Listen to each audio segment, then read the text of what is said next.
In the winter of 1876, a funeral was held for a forgotten war hero, a veteran named Thomas Grady. As mourners bowed their heads, his loyal German shepherd, Shadow, began barking wildly at the coffin, refusing to stop. At first, they thought it was grief, until a faint cry echoed from inside the casket. When they opened it, they found a newborn puppy, alive, trembling, hidden beneath the veteran's coat. That day, in the frozen silence of the Dakota plains, life was born from death, and faith returned to those who had lost it. A miracle no one could have imagined.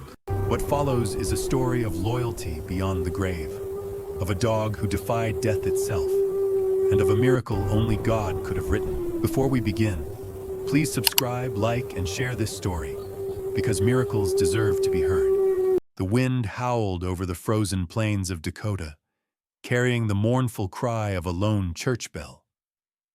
Snow lay heavy on the roofs of the wooden town of Coldwater, a place forgotten by time, where men wore grief like frost on their beards. Inside the small chapel, candles flickered weakly against the draft seeping through the cracks. In the front row sat Deputy John Hale, a man of 40 with a weathered face, ash-gray stubble, and eyes the color of tarnished steel.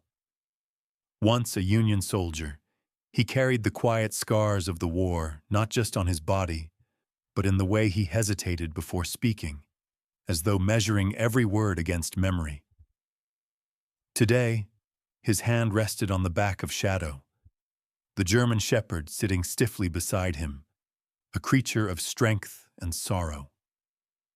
Shadow was about 6 years old, his fur a mix of black and sable, his amber eyes restless, scanning every face in the chapel. The air smelled of pine wood and cold iron. At the center of it all lay a coffin made of oak, draped with the faded flag of the Union. Inside rested Thomas Grady, a former soldier turned ranch hand, known in Coldwater as a quiet man who worked hard and prayed softly. He had returned from the war different, more withdrawn, his laughter replaced by long silences, his right hand trembling whenever thunder rolled. People said he had lost too much in Virginia, but no one knew exactly what. Near the front, Sarah Whitmore, the local schoolteacher, stood clutching her shawl tight around her slender frame. She was in her 30s, with chestnut hair tied in a simple bun and eyes soft as the Dakota dusk. She had once been close to Thomas, the kind of closeness that needed no words, both marked by war in their own way. Her husband had never come back from Gettysburg. When Thomas came to Coldwater, she saw the same ache in him that lived in her. They shared quiet dinners, long silences, and once, a smile that almost turned into something more. Now she stood at his funeral, her breath trembling as she looked at Shadow.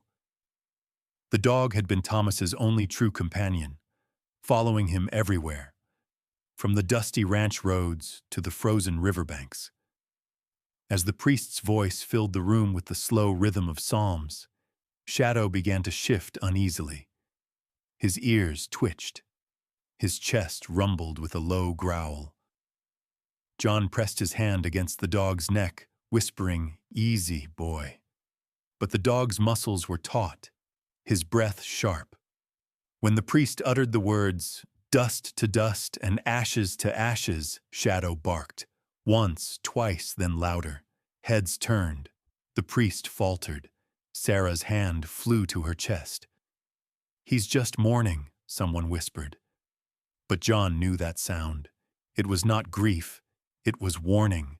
Shadow lunged forward, claws scraping the wooden floor, barking at the coffin with a desperation that sent chills through every spine in the room.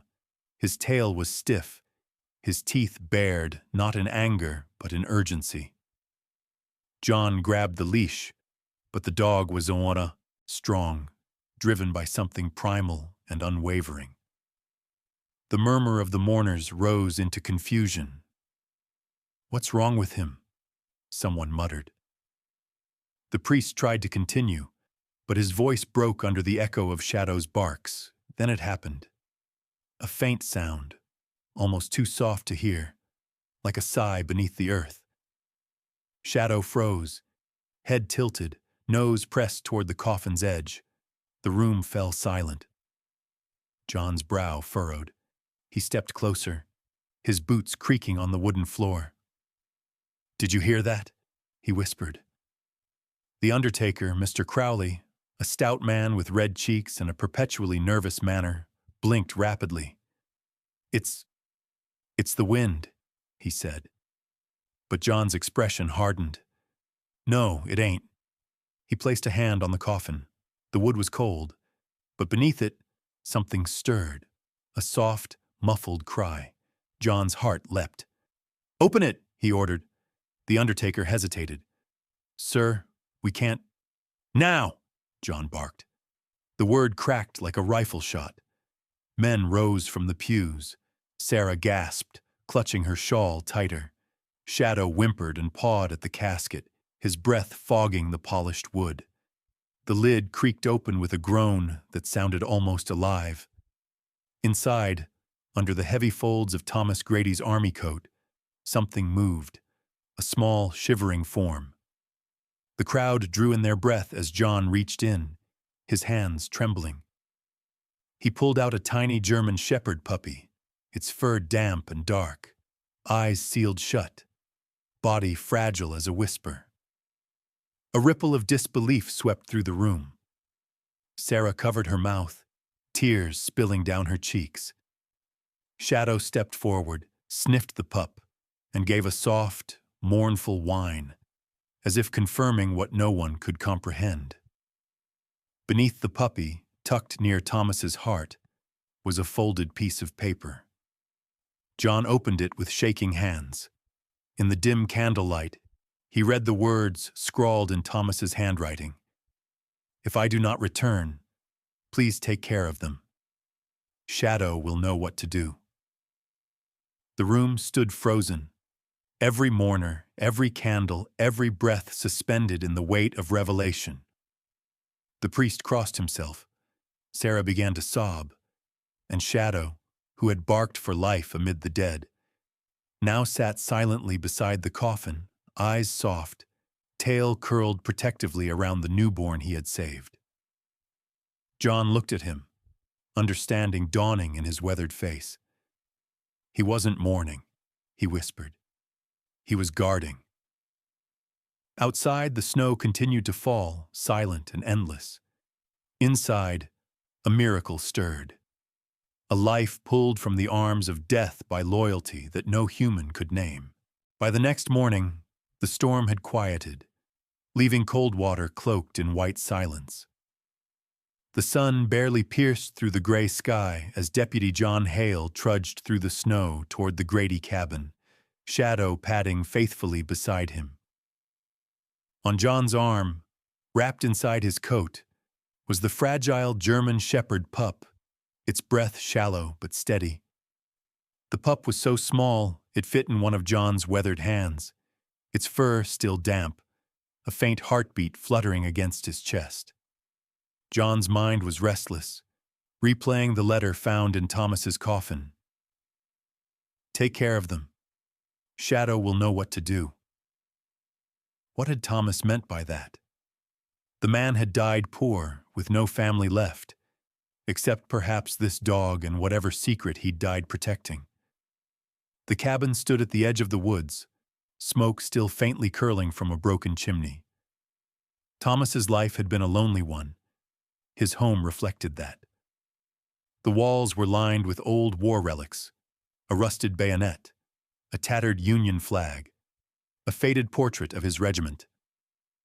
John set the pup down on a rag blanket near the hearth, coaxing a small flame to life. Shadow circled protectively, his amber eyes tracking every motion. For a moment, the room felt alive again. Then came a knock. It was Reverend Samuel Collins, the town preacher. He was in his late 50s, tall and wiry, with deep-set eyes and a long silver beard that caught the frost. He was known for his calm authority, though beneath it lay a grief of his own. He had lost a son in the same battle that had scarred Thomas. "John," he greeted softly, stepping inside. "Heard about the discovery." His eyes dropped to the pup, then to the folded letter resting on the table. "Do you believe it's a sign?" John didn't answer. He poured coffee into 2 tin cups, motioning to the fire. "I believe Thomas was trying to tell us something." Reverend Collins knelt near the pup. "A life found in a coffin," he murmured. "In all my years, I've never buried hope beside death before." John looked at Shadow, then at the paper. Thomas said Shadow would know. Maybe he meant this. The preacher frowned. "You think the dog's guarding something more than the pup?" John's silence was answer enough. Later that afternoon, Sarah Whitmore arrived. Her cheeks flushed red from the wind, a basket of broth and bandages in her arms. She wore her wool cloak buttoned tight, and her brown hair, usually pinned neatly, was tangled by the storm. "You should have told me," she said softly, setting the basket down. "I couldn't sleep thinking about that poor creature." Her eyes found the pup. A small smile, fragile as snowlight, crossed her lips. "He looks like Thomas, stubborn and breathing when no one expects him to." Sarah knelt beside Shadow, who sniffed her hand before allowing her to stroke his fur. "He hasn't left the pup's side?" she asked. "Not for a second," John replied. "It's like he's guarding a secret." She looked up. "Maybe he is." As night fell, the wind carried strange sounds through the pine trees, distant creaks, soft howls. John stepped outside with his rifle, scanning the ridge. The sky burned orange over the frozen plains. Footprints led from the cabin to the old barn behind the house. He followed them cautiously, Shadow trotting ahead, nose low, tail rigid. Inside the barn, under a tarp, John found something unexpected: a small wooden chest carved with initials TG and an insignia of a wolf and cross, symbols used by a secret reconnaissance unit during the war. He knelt, brushing snow from the lid. Inside, wrapped in oilcloth, were 3 items: a faded photograph of Thomas with 2 unknown soldiers, a leather journal, and a sealed envelope marked, "For when the barking ends." John froze, breath visible in the cold air. He took the items back inside, placing them on the table. Sarah, sitting near the fire with the pup asleep in her lap, looked up. "What's that?" John met her eyes. "Answers." He opened the journal carefully. Most pages were water-stained, but one entry remained clear. December 5th, found her in the woods near Red Hollow.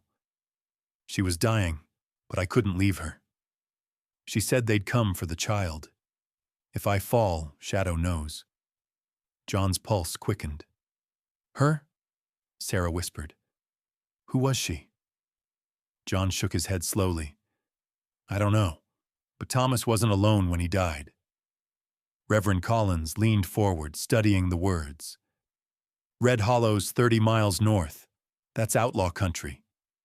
He turned to John. "If he saved a woman there, someone might still be looking for that child." The weight of the moment settled over them. Shadow gave a low growl, ears pricked toward the window. Outside, the snow had begun to fall again, but under the pale moonlight, faint tracks appeared near the tree line.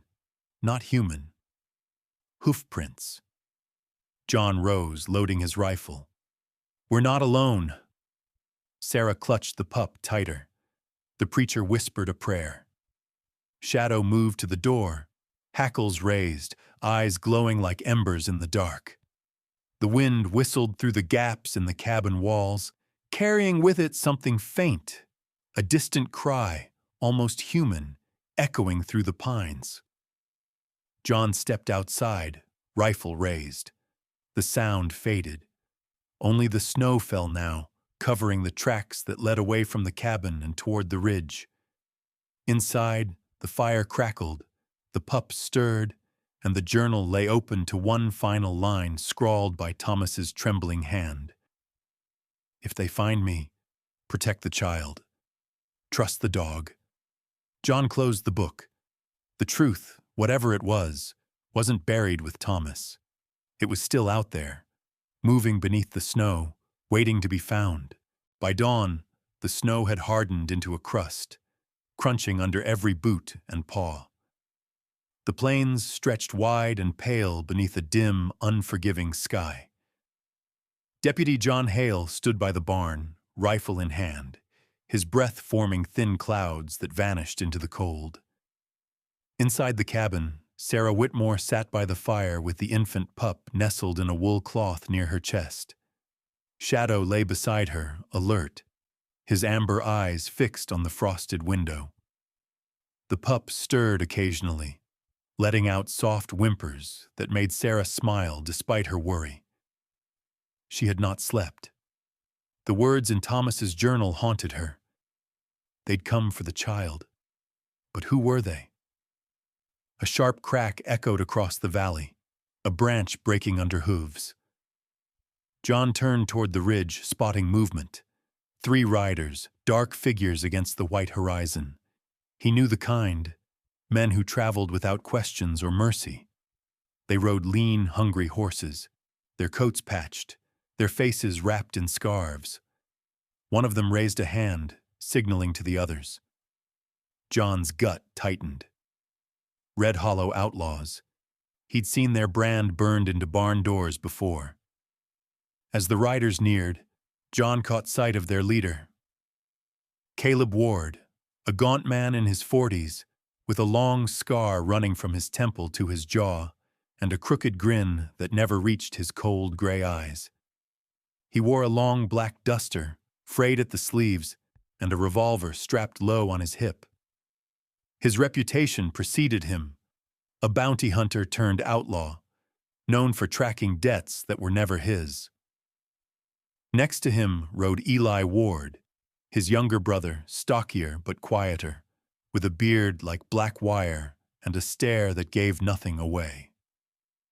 The third man was Silas Crow, thin, nervous, always glancing over his shoulder. Silas was a tracker, known for his uncanny sense of smell and his habit of talking to himself when anxious. They stopped 100 yards from the cabin. John raised his rifle. Caleb lifted his hat mockingly. "Easy now, deputy," he called, his voice carrying across the frozen air.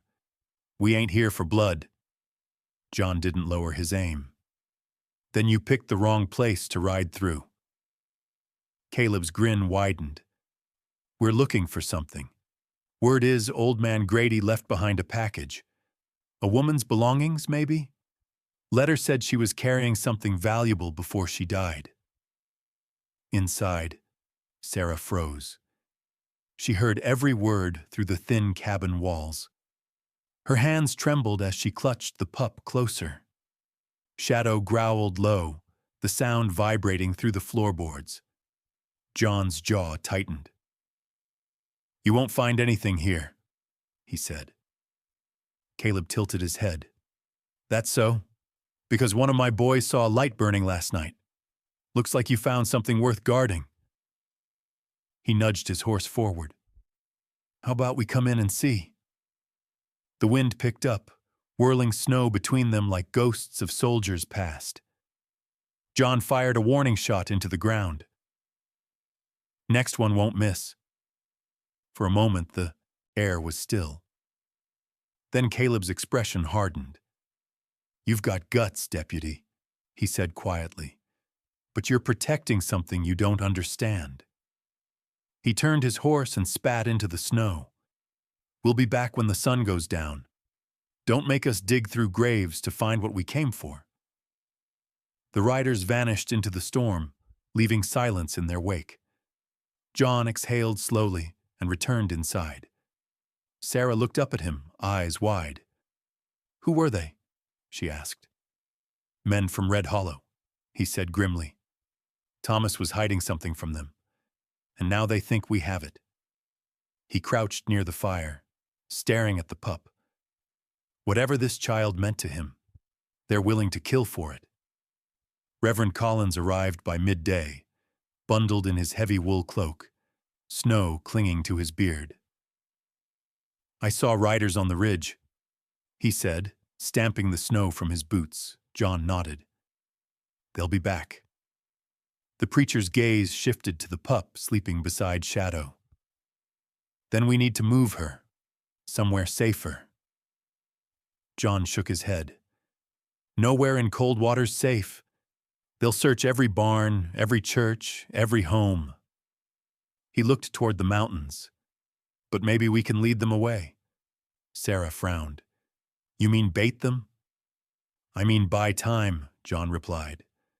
Thomas died protecting this pup. If we stay, they'll burn the whole town to find her. Reverend Collins sighed, his eyes weary but resolute. Then we'll do as Thomas would have done. Protect the innocent, no matter the cost. They worked quickly. Sarah packed provisions, dried meat, bread, kerosene. John saddled his horse, a chestnut mare named June, old but steady. He wrapped the pup in a wool blanket and secured her against his chest beneath his coat. Shadow followed every movement, whining softly, as if understanding the danger ahead. Before leaving, Sarah handed John Thomas's journal. You'll need it more than I will, she said. If there's truth left in those pages, find it. By dusk, the sky turned the color of bruised steel. John rode north with Shadow running alongside, his breath forming silver trails. Behind them, the faint orange glow of lanterns began to flicker near the horizon. The outlaws had returned.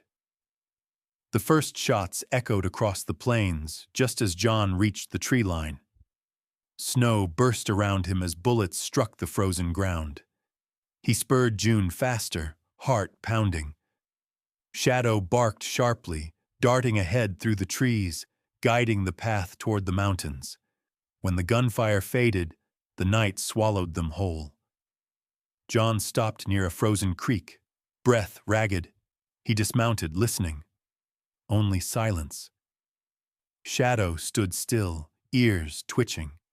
Then, faintly, from somewhere beyond the ridge came the sound of horses. 3 of them. Caleb's voice carried through the wind, cruel and close. You can't outrun what's buried, deputy. John looked down at the pup sleeping beneath his coat and whispered, I'm not running. I'm finishing what he started. The storm began again, thick and merciless, erasing tracks and hiding everything beneath its white veil. Somewhere in the distance, a wolf howled, and Shadow answered with a single defiant bark that echoed through the frozen forest. The storm howled across the mountains like a beast denied rest. Snow whipped through the air, stinging John Hale's face as he urged June through the forest trail. Shadow ran ahead, fur slick with frost, his paw prints vanishing behind him as quickly as they appeared. The small German shepherd pup stirred beneath John's coat, pressing weakly against his chest for warmth. Behind them, the distant echo of hooves reminded him they were being hunted. The Ward brothers and Silas would not stop until they found what Thomas Grady died protecting. As dawn bled gray into the sky, John spotted smoke curling faintly through the trees. He followed it to a small log cabin perched beside a frozen creek. The chimney puffed thin ribbons of gray into the bitter air. He approached cautiously, rifle drawn. Shadow stopped at the door, sniffing. The scent was unfamiliar, yet not threatening.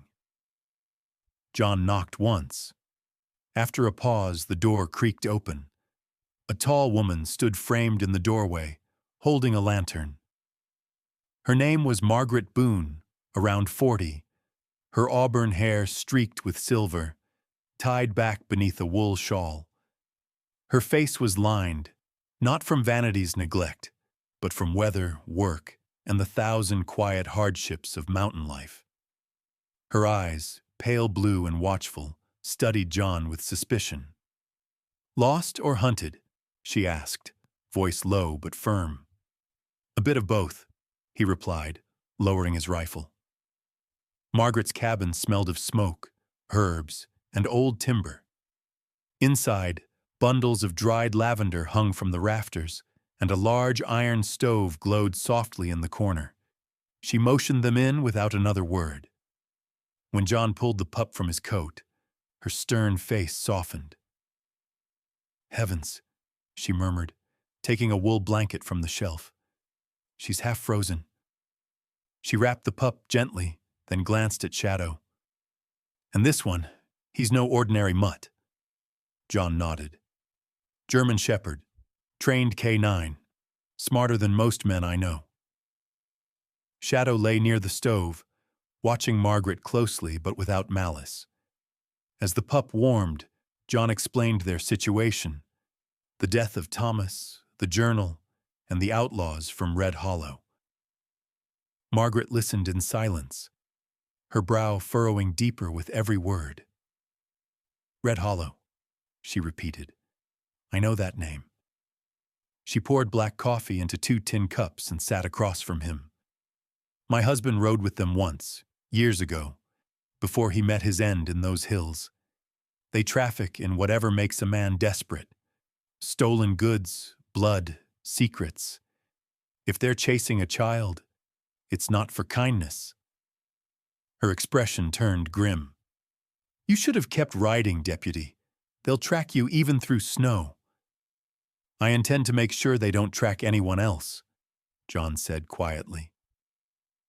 As dusk settled, the wind outside began to die.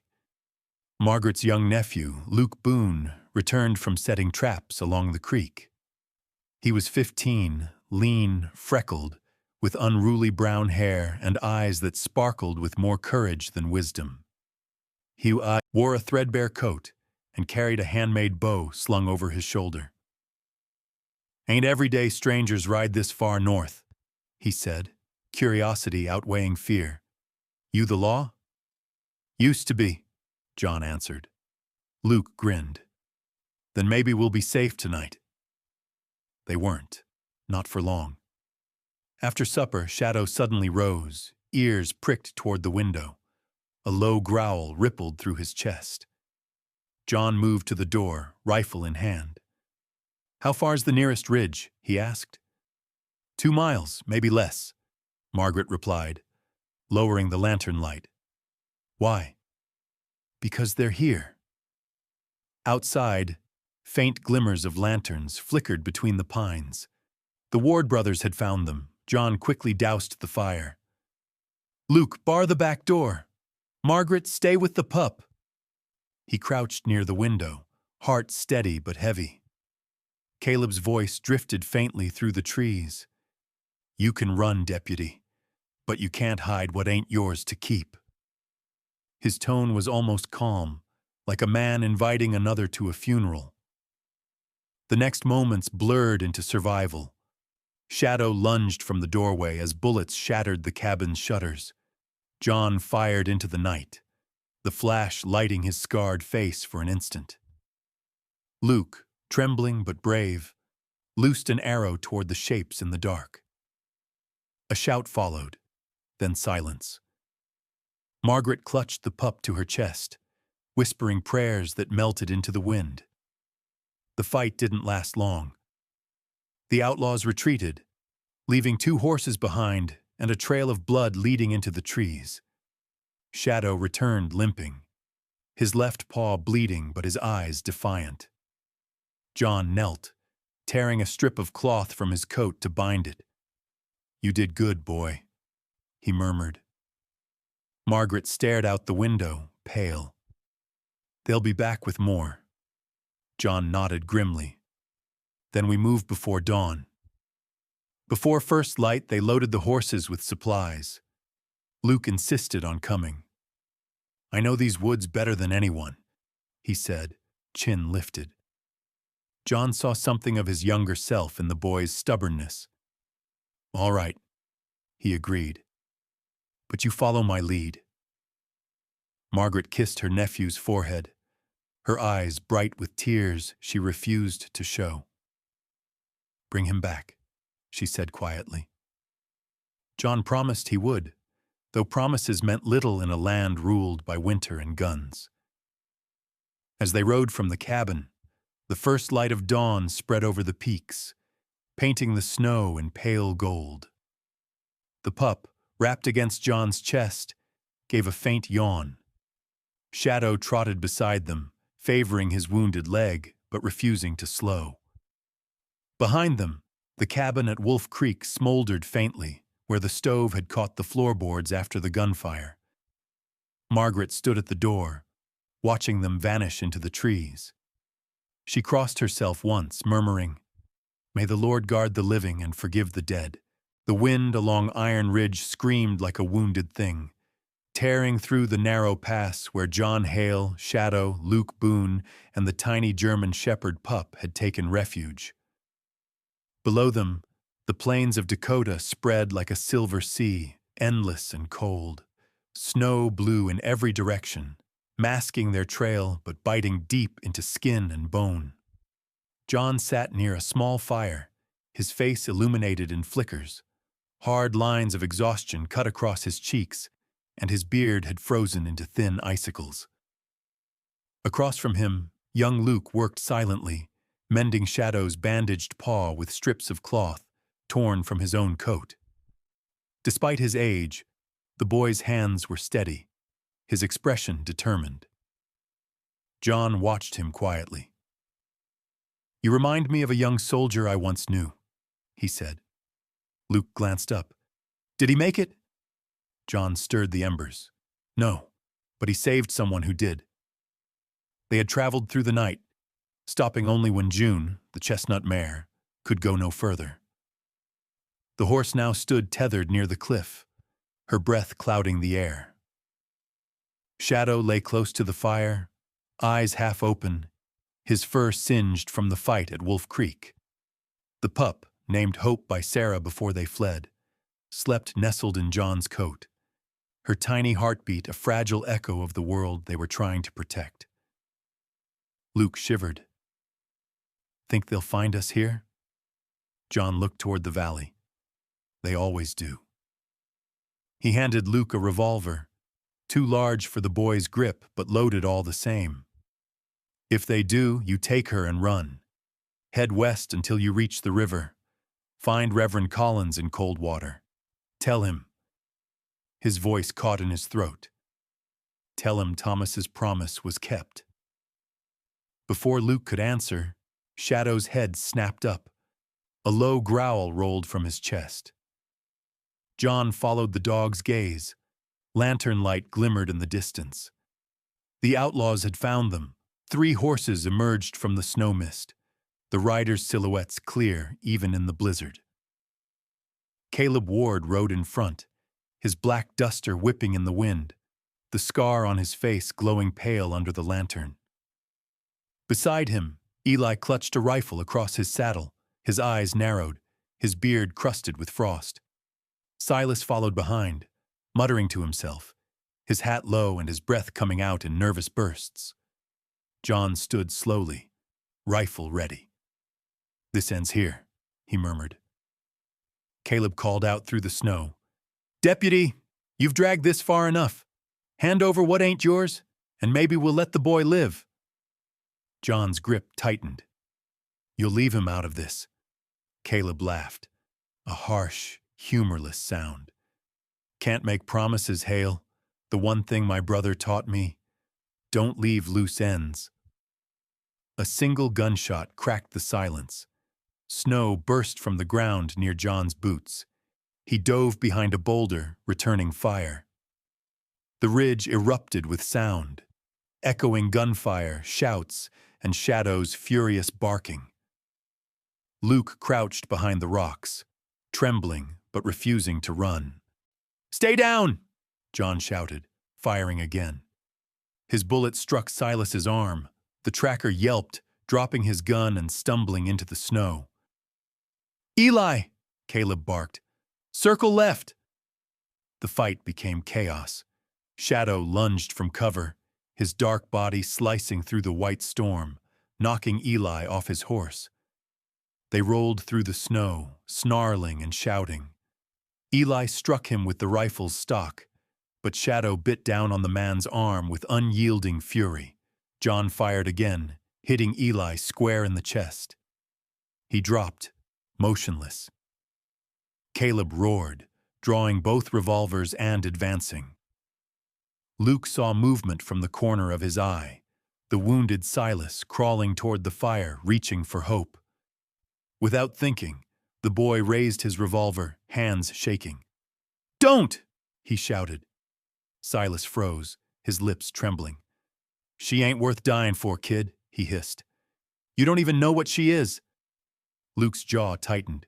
"She's what he died for." The shot rang out. Silas fell back, snow blooming red around him.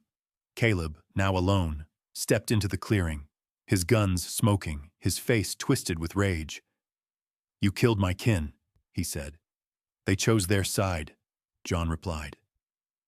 Caleb's grin returned, sharp and cold. "Then so did you." He fired, once, twice.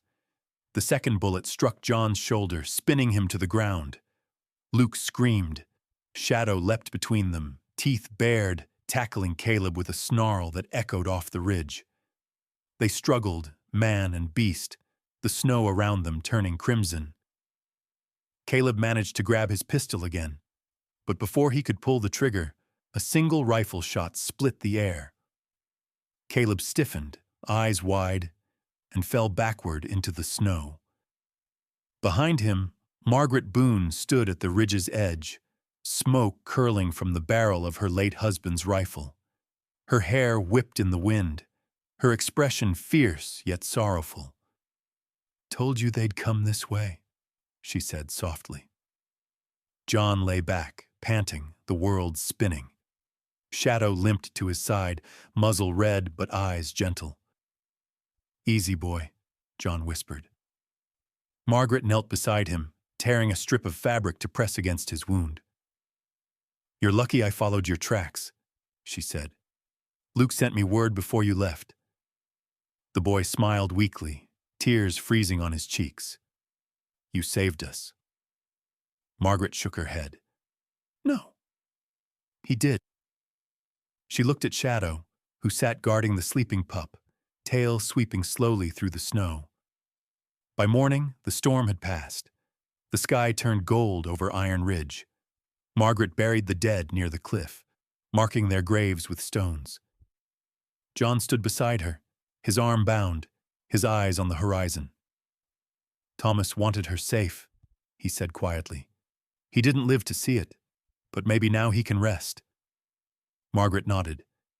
"And what about you, Deputy?" John smiled faintly. "Me? I think I'll stay a while." The final image of that morning was of Shadow and Hope sitting side by side, the rising sun glinting off their fur, two guardians of a promise fulfilled, watching over the quiet world that had cost so much to protect.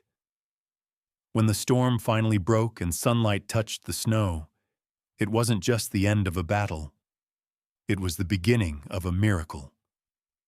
Some say it was luck that saved them. But those who were there, they knew better. It wasn't luck. It was grace. A grace that moves quietly through the loyal, the wounded, and the brave, through every soul that still believes love can outlast loss. God doesn't always speak in thunder or fire. Sometimes he speaks through a loyal dog's bark, through a soldier's final promise, or through the life of a tiny creature that survives against all odds. Maybe this story isn't about death at all.